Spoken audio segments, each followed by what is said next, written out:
400 पार 400 पार 400 पार, इनको जनता ने भेज दिया 7 समुंदर पार। इन लाख नौकरी नहीं दिया, आए खाए पिए चादर ओढ़कर तान पे सो गए। देश की जनता भाड़ में गई, एक पेपर निकाला उसको भी लीक करा दिया। और उनसे एक शिक्षा मंत्री बोलता है पेपर ही लीक नहीं हुआ है। 10 साल से सरकार चला रहा है, 70 बार पेपर लीक हो रहा है। क्या आलू छिल रहे हैं क्या ये लोग सरकार में बैठे? बच में घोटाला नहीं है। सबसे बड़ा घोटाला बात तो वो है, इधर से भ्रष्टाचारी आते हैं, इंजन में डालते इधर से भ्रष्टाचारी निकल जाते हैं। इससे पहले कांवड़ यात्री नहीं जाते थे, इससे पहले हम लोग नहीं जाते थे क्या? आज तक सरकार ने बोला कि तुम अपना जात बताओ, जब सुप्रीम कोर्ट ने हमारे संविधान में नहीं लिखा है कि अपना जात बताने के लिए ये कौन होते हैं जात बताने वाले? जो विपक्ष अभी खड़ी है उनके नाक में नकेल डालने का काम किए। पहले कहते थे एक अकेला सब पर भारी, आज कह रहे हैं 2 इंजन की सवारी। तुम्हारा है सरदार भी तुम्हारा है, और तुम झूठ को सच लिख दो अखबार भी तुम्हारा है। इस दौर के फरियादी जाए तो जाए कहाँ, कानून भी तुम्हारा है, ईडी भी तुम्हारा है, सीबीआई भी तुम्हारा। नमस्कार, मैं मोदी सेठी और आप देख रहे हैं देव बाबा न्यूज़। साथियों, इस वक्त मेरी मौजूदगी है दिल्ली के जंतर मंतर में, और आज मैं बता दूं, आज जो है इंडिया गठबंधन द्वारा जो है एक प्रदर्शन किया जा रहा है, जिसमें बताया जा रहा है कि जो अरविंद केजरीवाल जी है उनकी स्वास्थ्य पर जो है असर पड़ रहा है। कुछ कार्यकर्ता मेरे साथ मौजूद है, इनसे भी जानेंगे कि आज के प्रदर्शन के बारे में इनका क्या कहना है। और सबसे पहले तो नाम बताइए अपना। राजेश नाम है। राजेश जी, क्या संदेश पहुंचाना चाहते हैं आज के इस प्रदर्शन के द्वारा? ये संदेश ये है कि मोदी जी पहले जो तनाशाही करे तो उनकी तनाशाही बंद करने का काम करेंगे, और जो विपक्ष अभी खड़ी है उनके नाक में नकेल डालने का काम किए। पहले कहते थे एक अकेला सब पर भारी, आज कह रहे हैं 2 इंजन की सवारी। जहां 2 इंजन साल्ट हुए, राजा जी हमारे वहीं गिर गए। किस तानाशाही की बात कर रहे हैं? पहले ये होता था जिसको चाहो उसका घर उजाड़ दो, जिसको चाहो उसको उजाड़ दो, जिसको चाहो उसको खुलेआम गोली मार दो। ये उनकी तनसाही चलती थी। हाथरस से लेके कटुआ तक का हमने देखा, दलित लड़की को किस तरह से इन लोगों ने गैंगरेप करके उसको जला दिया, जिंदा जला दिया। और ये हमारे डबल इंजन की सरकार ने किया, और यूपी की जनता ने ऐसा कर दिया कि इनको लात मार के खत्म किया। और 2027 में इनका सुपड़ा साफ करने का काम करेंगे। अरविंद केजरीवाल जिस तरह से अंदर है जेल में, क्या लगता है क्या सही बाकी में घोटाला करें? देखिए, लश्कर भी तुम्हारा है, सरदार भी तुम्हारा है, और तुम झूठ को सच लिख दो अखबार भी तुम्हारा है। इस दौर के फरियादी जाए तो जाए कहाँ, कानून भी तुम्हारा है, ईडी भी तुम्हारा है, सीबीआई भी तुम्हारा है। अरविंद केजरीवाल जी ने तो कहा था कि चुनाव से पहले जो गठबंधन की सरकार नहीं करेंगे, फिर भी कांग्रेस के साथ आई, इसका क्या कारण था? यही बोलते थे हमारे गृह मंत्री, जाकर बोलते थे हमको बिहार में नीतीश कुमार नहीं चाहिए। आज उसी से नीतीश कुमार का हाथ जोड़ रहे हैं सरकार बनाने के लिए। अलग से फंड दे रहे हैं, जानते अलग से फंड नहीं देंगे तो हमारी सरकार कभी भी गिर सकती है, क्योंकि हमारे इंजन में जब तक डीजल चले रहेगा तब तक हमारी सरकार चलेगी, और डीजल खत्म हो जाएगा तो हमारी सरकार वहीं खत्म हो जाएगी। जिस तरीके से केजरीवाल जी अभी भी अंदर है और बताया जा रहा है स्वास्थ्य पर भी असर पड़ रहा है, स्वास्थ्य बहुत असर है। ये बताइए, जब सुप्रीम कोर्ट ने क्लीन चिट दे दिया तो आप क्यों उस बीच में टांग लड़ा रहे हो? आपको ये चाहिए, जब ईडी आपको क्लीन चिट दे दिया तो आप उसमें फिर उस पर लगा रहे हो। उनका शुगर हाई लो हो रहा है, कोई ऊंच नीच हो जाएगा तो कौन जवाब देगा? जिम्मेदार किसको मानते हैं इसको? मैं मोदी सरकार को मानता हूं, और उससे बड़ा जिम्मेदार कौन है? इनका ईडी सीबीआई किसी काम लायक नहीं है। सीबीआई तो मोदी जी को थोड़ी ना है। ये बताइए, केंद्र में किसकी सरकार है? उसी के अंतर्गत तो आएगी ईडी सीबीआई, क्या राज्य सरकार के अंदर थोड़ी ना आती है? मोदी जी का कंट्रोल थोड़ी ना सीबीआई में। किसका गृह मंत्रालय का है? किसका है? उन्हीं का तो है, दोनों ही तो चला रहे हैं, तो उन्हीं के हाथ में है कि हम लोग का थोड़ी, राज्य सरकार के अंदर थोड़ी ना आती है। इस तरीके से धरना प्रदर्शन चल रहा है, क्या इसका असर पड़ेगा? क्या पूरा असर पड़ेगा, और देश की जनता दिखा देगी कि जिस तरह तुम तनसाही कर रहे हो नहीं करने देंगे, और अब इनके 6 महीने में लात मार के खदेड़ना। फिर भी जनता ने तो तीसरी बार मोदी जी को चुना, उसका क्या कारण था? तीसरी बार एनडीए की सरकार, खूब चिल्लाते थे 400 पार 400 पार 400 पार, इनको जनता ने भेज दिया 7 समुंदर पार। इनको जनता भेज दिया 7 समुद्र के पार, और एक कह रहे थे संविधान बदल देंगे, हम एक कर देंगे, वो कर देंगे, आगे क्या 240 पे। अच्छा, जिस तरीके से आज जो है प्रदर्शन हो रहा है, विरोध प्रदर्शन हो रहा है, इसके द्वारा क्या संदेश पहुंचाना चाहते हैं? ये संदेश ये है कि मोदी जी की तनसाही हम नहीं चलने देंगे। जिस तरह से भ्रष्टाचारी अपने आप पहले है, अजीत हेमंत विश्व शर्मा वाटर घोटाला, अजीत पवार वो सिंचाई घोटाला, जितने लोग घोटाले, क्या पक्षी घोटाला, विपक्षी घोटाला, विपक्ष में घोटाला नहीं है। सबसे बड़ा घोटाला बात तो वो है, इधर से भ्रष्टाचारी आते हैं, इंजन में डालते इधर से भ्रष्टाचारी निकल जाते हैं।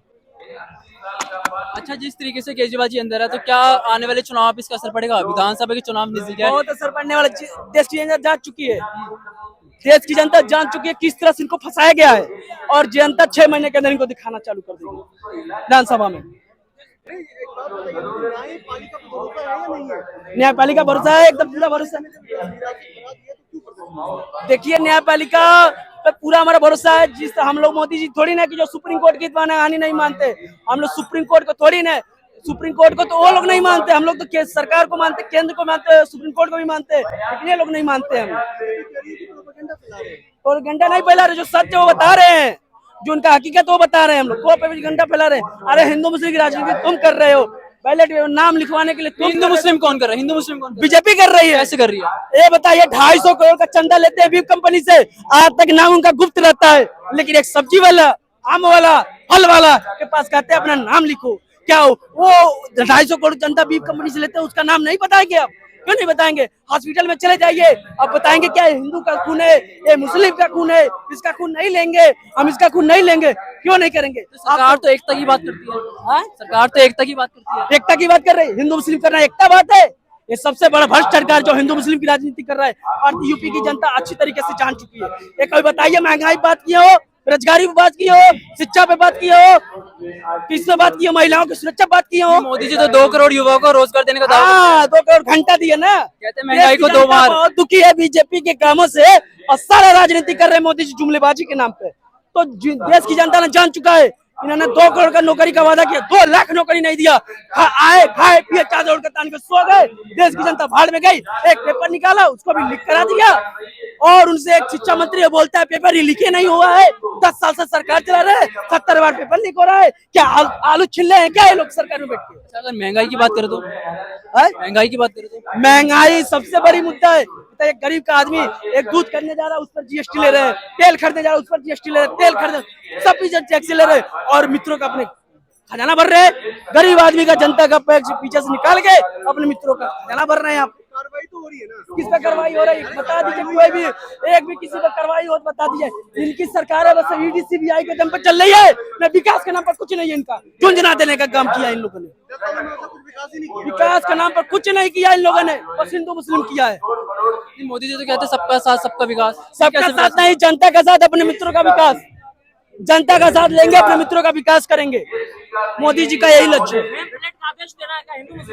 नेम प्लेट क्या? पहले इससे पहले कांवड़ यात्री, इससे पहले कांवड़ यात्री नहीं जाते थे, इससे पहले हम लोग नहीं जाते थे क्या? आज तक सरकार ने बोला कि तुम अपना जात बताओ, जब सुप्रीम कोर्ट ने हमारे संविधान में नहीं लिखा है कि अपना जात बताने के लिए, ये कौन होते हैं जात बताने वाले? प्रदर्शन करने से देश की जनता नहीं 8 तारीख को, लेकिन जनता तो जान गई ना, जनता दिखाएगी कि हाँ अरविंद केजरीवाल जी के लिए जनता खड़ी है, तुम्हारे भ्रष्टाचारी के लिए नहीं खड़ी है। वो अरविंद केजरीवाल को जानती है, किस तरह से आप लोगों ने फंसाया है, किस तरह से जेल में डाल रखा है, उनका तबियत दिन पर दिन बिगड़ता जा रहा है, उस पर आप लोगों ने कुछ नहीं कर रहा है। देखिए, जब सुप्रीम कोर्ट ने आपको क्लीन चिट दे दिया, पीडी के पास कोई है ही नहीं, तो फिर भैया काहे टांग लड़ा रहे बीच में? देखिए, जब वहां से हमको क्लीन चिट, लेकिन बस खाली यही है कि बस खाली ईडी सीबीआई के दम पर जी रहे हैं, और इनकी सरकार इनकी चल रही है, सब कुछ अपने हाथ में रखे हैं। जिसको चाहो उसको अपना अंदर कर लो, जिसको चाहो उसको बाहर निकाल दो। चोरी के पार्टी में जा रहा है, धूल के साफ हो जा रहा है, जो उनसे ज्यादा जिसकी पार्टी में जा रहे हैं उनकी पार्टी को खराब कर दे रहे हैं। जब मोदी जी गरीबों को गरीबी रेखा से उठाना चाहते हैं, शिक्षा व्यवस्था हाँ, करना चाहते हैं। अरे गरीबी मिटाने की बातें करने वाले खुद है दौलत के भूखे हैं। ये गरीबी क्या मिटाएंगे? और गरीबों का लहू तो सिर्फ इनके कारों का डीजल है। गरीबी मिट गई तो कैसा आप रिक्शा चलाएंगे? इन लोग गरीबी नहीं मिटाएंगे, गरीबों को मिटाएंगे। इसके बावजूद क्या करते हैं, जब आम आदमी पार्टी के तमाम नेता अंदर चले गए, इससे क्या ही होगा? वही तो करे, जो महंगाई बात करेगा, शिक्षा बात करेगा, महिलाओं की सुरक्षा बात करेगा, उससे अब जेल में डालेंगे। जो क्या करेगा, महिलाओं को अत्याचार करेगा, मणिपुर चलता है वो छोड़ देगा, उसको क्या करेंगे? महंगाई बातें नहीं करेगा, उसको अपने पार्टी में लेके दूध के धोले बना देंगे। क्या लग रहा है कवर यात्रा को लेकर के जिस तरह से खबरें बनाई जा रही है, तो क्या लगता है चुनाव को लेकर के नेगेटिव सेट की जा रही है? देखिए, नेगेटिव सेट एकदम की रही है कि अब ये जान रही है कि अब इनसे देखिए विकास के नाम पर कुछ किया नहीं, और सोच रहे हैं कि चलो हिंदू मुस्लिम ही कर ले। हिंदू मुस्लिम इनका राजनीति हो नहीं पा रहा है। यूपी ने जनता जान चुकी है, इनको लात मारने का काम कर रही है, और इनका खत्म हो गया। यूपी में तो योगी जी का खौफ है, फिर कैसा लगता योगी जी का खौफ है, योगी जी तो चले गए ना, अब उनकी कुर्सी भी खतरे में। पता नहीं, अब योगी जी कह रहे थे कि हम टिकट बांटे होते तो नहीं होता। आप योगी जी भी टिकट बांटे होते तो देर यूपी की जनता न सबसे बड़ी चीज यूपी में बेरोजगारी बहुत चरम पे पार गई थी। आज इन लोगों ने कोई बेरोजगारी पे बातें नहीं किया, बस कोई नौकरी मांगोगे तो राम मंदिर का अधिकारी राम मंदिर को बना दिए। बेरोजगारी तो बाद में दूर हो जाएगी, लेकिन पहले धर्म सुरक्षित। हाँ धर्म सुरक्षित है, खाने पीना मर जाए मेरा धर्म सुरक्षित है, मेरे जेब में पैसा ना हो मेरे माँ मर जाए लेकिन धर्म मेरा सुरक्षित है। पहला मेरा काम है ये है, धर्म तो बाद में, पहले मेरा ये है कि मैं अपने देश की जनता को किस तरह से खिलाऊं पिलाऊं आगे बढ़ाऊं। मैं धर्म तो आता जाता रहता, धर्म कहाँ है? फिर संविधान में लिखा कि तुम अपने जात को बताओ, वो तो अपना जात लोग बताते हैं। संविधान में लिखा है क्या कि तू अपने सब्जी बेचो तो अपना